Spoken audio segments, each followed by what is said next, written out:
B part second year के विद्यार्थियों, ई व्याख्यान में आपका स्वागत है। विद्यार्थियों, जैसा कि आप जानते हैं, आपको प्रथम प्रश्न पत्र के अंतर्गत उद्धव शतक का अध्यापन करवाया जा रहा था। उद्धव शतक की पदों की हम व्याख्या कर रहे थे।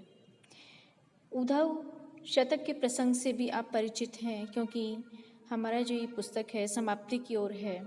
उद्धव कृष्ण के मित्र ब्रज में आते हैं, गोपियों को निर्गुण निराकार की उपासना का उपदेश देते हैं। गोपियां तो उनसे प्रभावित नहीं होती हैं, अपितु वो ही उनके प्रेम से प्रभावित होकर के उनकी एक निष्ठा समर्पण के प्रति प्रभावित होकर के वो वापस मथुरा लौट जाते हैं। मथुरा जाने पर उनकी क्या दशा होती है, कृष्ण से भेंटने पर उनसे क्या बातचीत होती है, क्या संवाद होता है, इन पदों में उसी का वर्णन कवि के द्वारा किया गया है। उद्धव मथुरा पहुंच जाते हैं ब्रज से प्रस्थान करके। तो यहाँ पर वो कृष्ण से या भगवान के प्रति क्या विचार रखते हैं, पद संख्या 109 का मैं आपके समक्ष पाठ करती हूँ। विद्यार्थी, पाठ इस प्रकार है। आंसुनी की धार ओ उभार को उसासनी के तार हिचकिनी के तनक टरी लेन देहु कहे रत्नाकर फुरन देहु बात रंच भवनी के विषम प्रपंच सरी लेन देहु आतुर वे और हु ने कातर बनावो नाथ नेसुक निवारी पीर धीर धरी लेन लेहु कहत अबे है कहती आवत जहाँ लो सबे नेको थिर कड़त करे जो करी लेन देहु। उद्धव कृष्ण के समक्ष खड़े हैं और उनकी दशा भाव विवलता से बहुत ही दारुण हो रही है। नेत्रों से अश्रु उनके प्रवाहित हो रहे हैं और उनके भावों पर नियंत्रण नहीं हो पा रहा है। तो और कृष्ण की ब्रजवासियों ने क्या कहा है, ये जानने की उनको बहुत अधिक आतुरता हो रही है। ब्रजवासियों ने, गोपियों ने उनके लिए, या माता यशोदा ने, बाबा नंद ने उनके लिए क्या संदेश कहा है, उस संदेश को जानने को इधर कृष्ण की आतुरता है और इधर उद्धव की भाव विवलता है कि वो अपने भाव पर नियंत्रण रख करके कुछ भी संदेश शब्दों में बांधकर कृष्ण के समक्ष वो प्रकट नहीं कर पा रहे हैं। तो ऐसे में उद्धव उनके समक्ष कहते हैं कि हे कृष्ण, हे प्रभु, आप थोड़ा सा धीरज धरें, थोड़ा सा संयम रखें। हे नाथ, मेरी जो आंसुओं की धार है, आंसुनी की धार हो, और मेरे श्वासों का जो उभार है, श्वास प्रश्वास की तीव्र चलने की जो प्रक्रिया है, और निरंतर भाव विवलता के कारण, रुदन के कारण जो मेरी हिचकियों का तार बन गया है, हिचकियों की श्रृंखला बन गई है, निरंतर हिचकियाँ जा रही है, उसको थोड़ा सा टल जाने दो, उनको नियंत्रण में आ जाने दो। अर्थात जो मेरी भाव दशा है उसको थोड़ा संयमित हो जाने दो, नियंत्रित होने जाओ, मैं थोड़ा सा यथास्थिति, सामान्य स्थिति में हो जाऊं। उसके बाद आपसे संवाद करूंगा और आपको मैं ब्रजवासियों का संदेश सुनाऊंगा। इसीलिए हे प्रभु, हे नाथ, आपसे निवेदन है कि मेरी जो आंसुओं की धारा है और श्वासों का जो दीर्घ उभार है, जो तेज तेज श्वास की प्रक्रिया है और हिचकियां हैं उनको थोड़ा सा नियंत्रित हो जाने दीजिए या दूर हो जाने दीजिए। कहे रत्नाकर फुरन देहु बात रंज भवनी के विषम प्रपंच सरी लेन हेतु। वो कह रहे हैं कि कवि रत्नाकर कह रहे हैं कि हे प्रभु, मेरे जो भावों में विषम द्वंद्व, घोर द्वंद्व मचा हुआ है, उसको थोड़ा सा शांत हो जाने दीजिए।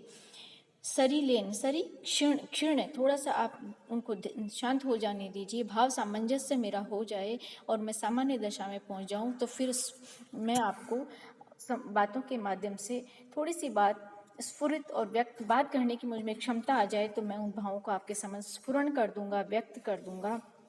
आतुर वे हुने कातर बनाओ नाथ। हे नाथ, हे प्रभु, आप आतुरता दिखा करके कि ब्रजवासियों ने क्या कहा है ये जानने की आतुरता न दर्शाएं, क्योंकि मैं ऐसा देख देख करके और अधिक कातर और विवल हो रहा हूँ, क्योंकि मेरे मुंह से मेरी जिह्वा अभी शब्दों का उच्चारण करने में सक्षम नहीं है, हिचकियाँ बंधी हुई हैं, श्वासों की प्रक्रिया भी नियंत्रित नहीं है और आंसुओं की धार भी नेत्रों से छूट नहीं रही है। इसीलिए हे प्रभु, आपसे निवेदन है कि आप आतुर न होए। नेसुकु निवारी पीर धीर धरी लेन हेतु नेसुख थोड़ी सी आप मेरी जो पीड़ा है, जो मेरी दशा है, वेदना है, उसको दूर करके मुझे धैर्य धारण करने दीजिए। मेरी पीड़ा थोड़ी दूर हो जाए। पीड़ा उद्धव को किस बात की पीड़ा है? उद्धव जो ज्ञान के गौरव के अभिमान से युक्त हैं, जिनका व्यक्तित्व जो प्रेम का उपहास उड़ाते हैं और साक्षात सगुण साक्षात प्रेम और भक्ति का वो मजा उनके लिए कोई ऐसी चीज नहीं है, वैसा उद्धव गोपियों की प्रेम भावना से अत्यधिक प्रभावित होकर आता है और स्वयं ही पीड़ा से युक्त ब्रजवासियों की पीड़ा से पीड़ित हो जाता है। तो अब उद्धव श्री कृष्ण से कह रहे हैं कि मेरी भी थोड़ी सी वेदना दूर हो जाए, मुझे धैर्य धारण करने दीजिए हे प्रभु। कहत अबे है कही आवे जहाँ लो सबे, नेकु थिर कड़त करे जो करी लेन देहु। कि अब मुझे जहाँ तक ब्रजवासियों के साथ में गया हूँ, जो मेरा बातचीत हुई, जो संवाद हुआ, जो संदेश उन्होंने पहुँचाया है, जो उनकी स्थितियाँ हो रही हैं आपकी विरह में, आपकी भक्ति के बिना, तो उन सब बातों को मैं आपको संपूर्ण विस्तार से बता दूंगा जितना मुझे ज्ञात हुआ है। लेकिन हे प्रभु, आप मेरे अत्यधिक व्यथित कढ़त करे, जो मेरा जो कलेजा ही निकल रहा है पीड़ा के आधिक्य के कारण, भाव विभलता की स्थिति में, उसको थोड़ा सा नेकु थिर कड़त, थोड़ा सा उसको स्थिर हो जाने दीजिए। विद्यार्थियों, यहाँ पर स्थिति ये बन रही है कि जब तक वो स्थिर स्थिति में नहीं आ जाते, सामान्य स्थिति में नहीं आ जाते हैं, तब तक वो बात करने की स्थिति में नहीं है। तो उद्धव कृष्ण के समक्ष सिर्फ इतनी सी बात कहते हैं कि हे नाथ, हे स्वामी, हे प्रभु, आप थोड़ा सा धैर्य धारण कीजिए, ताकि मैं ब्रजवासियों से जो आमने सामने मिलकर आया हूँ, उनकी बात, उनकी पीड़ा, उनकी दुख दारों की स्थिति मैंने जो देखी है, उसके कारण मैं स्वयं अत्यधिक, मेरा कलेजा छलनी हो गया है, मेरे हृदय में टीस है, मैं स्वयं ऐसी स्थिति में पहुंच गया हूँ कि मेरे आंसुओं की धार नहीं टूट रही है, हिचकियाँ नहीं थम रही हैं। तो आपसे मैं पुनः पुनः निवेदन करता हूँ कि मैं जितनी बातों को, जितनी स्थितियों को मैं जान पाया हूँ, उन सब का आप, जितना मैं समझ पाया हूँ, उन सब का आपके समक्ष विस्तार से मैं वर्णन करूँगा, लेकिन मुझे थोड़ा सा स्थिर हो जाने दीजिए। अगला पद है विद्यार्थियों, रावरे पठाए जोग देन हो सिदाए होते, ज्ञान गुण गौरव की अति उद्गार में, कहे रत्नाकर पे चातुरी हमारी सबे, कित हो धीरानी दशा दारुण अपार में, उड़ी उधिरानी कींधो उरत उसासनी में, बही लो बिलानी कहूँ आंसुनी की धार में, चूर वे गई धो भूरी दुख के ददरिनी में, छार वे गई धो विराहनल की छार में। यहाँ पर उद्धव कृष्ण से कह रहे हैं कि हे कृष्ण, हे मित्र, हे स्वामी, आपने मुझे योग का संदेश देने के लिए आपने मुझे मथुरा से ब्रज पठाया था, भेजा था। आपका ये कार्य मैं सिद्ध नहीं कर सका। अर्थात ब्रज से लौट के आने के बाद में उद्धव की मनस्थिति, उनकी विचारधारा पूर्ण रूप से परिवर्तित हो जाती है। वो गोपियों की भक्ति से, प्रेम से, समर्पण से, उनकी निश्चलता से पूर्ण रूप से प्रभावित होकर के लौटते हैं। तो उद्धव यहाँ पर कह रहे हैं कि आपने मुझे योग का संदेश देने के लिए भेजा था, लेकिन ज्ञान गुण गौरव के अति उद्गार में, और मैं स्वयं भी क्या था, अपने ज्ञान और गुण के गौरव के प्रति अत्यधिक विश्वास में था, अत्यधिक गुमान में था, उत्साह में था कि मैं ब्रजवासियों को अवश्य ही अपने योग के पाठ को मैं पढ़ा दूंगा, उनसे प्रभावित कर लूंगा, उनको समझा दूंगा और निर्गुण ब्रह्म का उपासक मैं उनको निश्चित रूप से बना दूंगा। मैं भी इसी भाव से, इसी उद्गार से भर करके ब्रज गया था। कहे रत्नाकर पे चातुरी हमारी सबे, कवि कह रहे हैं कि, लेकिन उद्धव कह रहा है श्री कृष्ण के समक्ष कि हे उद्धव, ब्रज की भयंकर अपार दीनहीन की तो हिरानी दशा दारुण अपार में, लेकिन उनकी जो ब्रजवासियों की, गोपियों की, गोपिकाओं की, ब्रजवासियों की जो दारुण दशा है, भीषण उनका दुख है, दीनहीन दशा है, वियोग जनित कष्टों को देख करके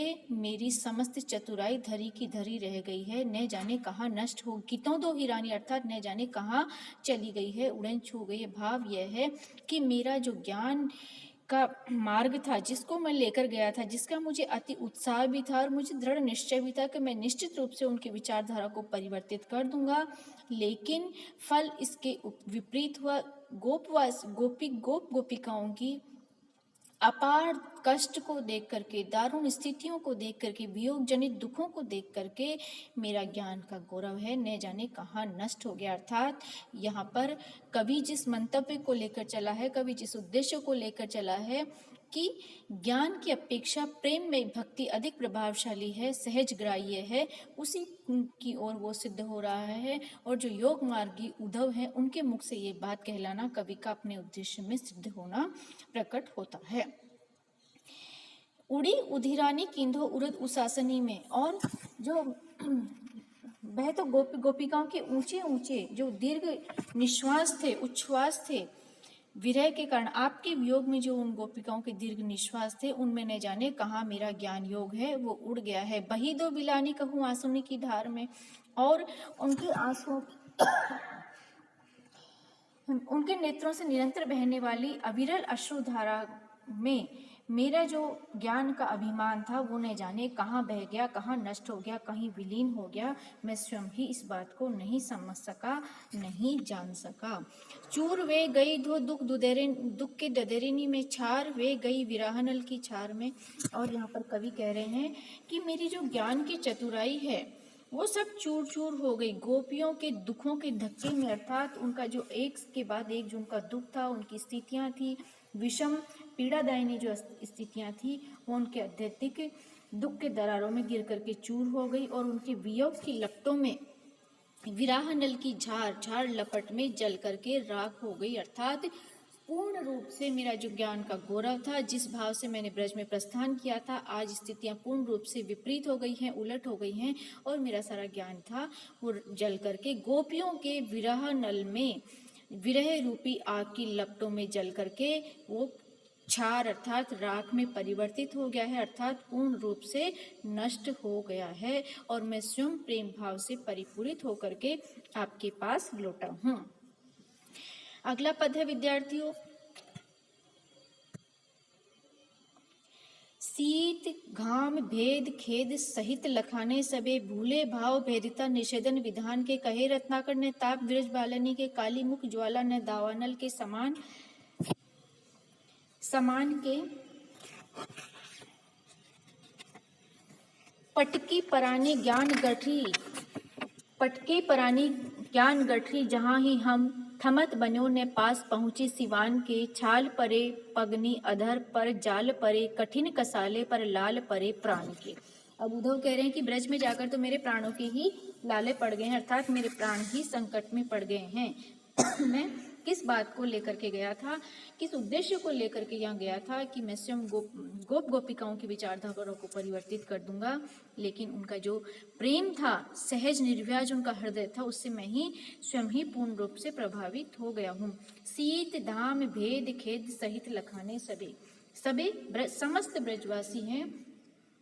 कवि रत्नाकर के कहे अनुसार उद्धव ब्रजवासियों के कष्टों का वर्णन करने लगते हैं कृष्ण के समक्ष में, और कहते हैं कि वहाँ शीत और धाम गर्मी, अर्थात वहाँ जो व्यक्ति हैं वो आपके कष्ट से, आपके वियोग में इतने निमग्न हो गए, इतने निमज्जित हैं, इतनी पीड़ा उनकी अधिक हो गई है कि जो बाहरी परिवर्तन होते हैं, ऋतु चक्र जो होता है, सर्दी गर्मी के भेद को भूल करके भी वे सदैव कष्टों से आप्लावित होते हैं, लखाने दिखाई देते हैं। भूले भाव भेदता निषेधन विधान के, और वे सब समस्त वहाँ के प्राणी हैं, वो उचित अनुचित भाव भेदता निषेधन की, क्या निषेध करने योग्य है, क्या उचित है, क्या अनुचित है, क्या कर्तव्य विधान है, इसके भेदभाव को वो पूर्ण रूप से भूल गए हैं, और सिर्फ आपके प्रेम की स्मृतियाँ और उनसे जनित विरह में वो पीड़ित हैं, डूबे हुए हैं, दुखी हैं।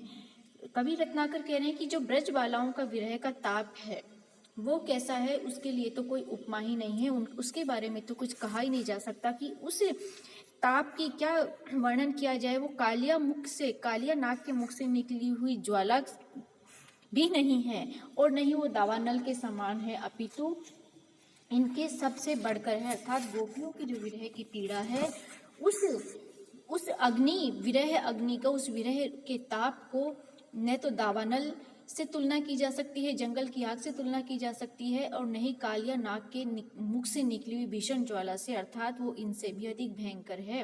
कैसे वो अपने अस्तित्व की रक्षा किए हुए हैं प्रभु, आपकी आशा प्रत्याशा उनमें अभी तक भी बनी हुई है। पटकी पराने ज्ञान गठरी जहाँ थी, इसीलिए मैंने तो क्या किया, इस कारण ज्ञान की गठरी को वहीं पटक करके मैं उल्टे पांव दौड़ाया हूँ, पलायन कर आया हूँ। थमत बन्यों ने पास पहुँची सिवान के, और मैं अंतिम सीमा के पास पहुँचकर भी मेरे से वहाँ रुकते नहीं बन पड़ा, अर्थात मैं दौड़ के आया हूँ, भाग के आया हूँ, पलायन कर करके आया हूँ, क्योंकि अंतिम सीमा तक भी मैं रुक नहीं पाया। और इससे क्या हुआ, छाले परे पगनी में मेरे पैरों में छाले पड़ गए हैं, और मेरे अधर पर जाले पड़े, अधर पर होठों पर जाले पड़ गए, अर्थात मैं कुछ भी कहने की स्थिति में नहीं हूँ, मेरे होठ भी सूख गए हैं, और मुझे कठिन कसाले कष्ट, नाना प्रकार के भीषण कष्ट मुझे उठाने पड़ गए हैं प्रभु। और तो इससे अधिक बात क्या होगी कि मेरे तो प्राणों के भी लाले पड़ गए हैं। आपने मुझे कहाँ भेज दिया था? क्या आपका यही मंतव्य था? मुझे तो अब आप पर भी संदेह हो रहा है। अर्थात जो गोप गोपिकाओं का, ब्रजवासियों का जो वियोग है और उनका वियोग का ताप है, उसके लिए कवि ने बहुत सुंदर उपमा दी है कि कालिया नाग से और दावानल से भी अधिक बढ़ कर के है। तो यहाँ पर अतिशोक्ति अलंकार, अतिशोक्तिपूर्ण वर्णन भी यहाँ पर दिखाई दे रहा है। और कठिन कसाले कै में अनुप्रास की पुनरावृत्ति, पटकी परान में अनुप्रास की आवृत्ति प्रस्तुत कवित्व में कवि के द्वारा की गई है। तो उद्धव की दशा का यहाँ पर समुचित वर्णन कवि के द्वारा किया गया है। धन्यवाद।